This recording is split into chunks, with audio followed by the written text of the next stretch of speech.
Бишкек шаарындагы соода борборунун жанында аялын сабаган окуя боюнча 1993-жылы туулган К.А. убактылуу кармоочу жайга киргизилди.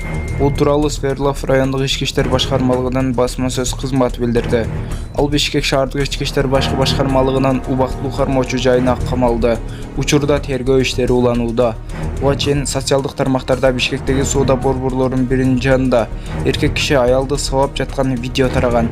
Кийинчерээк милиция ал жабырлануучунун күйөөсү экенин тастыктаган.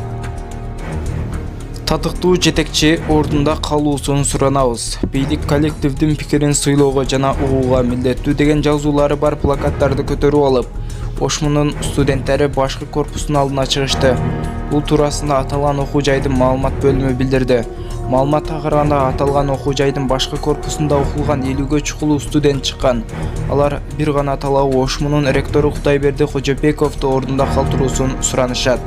Кожобековду студенттерди үгүт иштерине катыштырууга жол берди деген негиз менен министрлер кабинетинин төрагасы Акылбек Жапаров иштен алганын билдирген болчу. Ушул тапта толугу менен жумуштан кете электигин Билим берүү жана илим министри Болот Купешов убактылуу ишин токтотконун айтканы боюнча маалыматтар тарады. Видеого лайк басып жана каналга жазылып, жанындагы коңгуроочуну да баса кетиңиздер.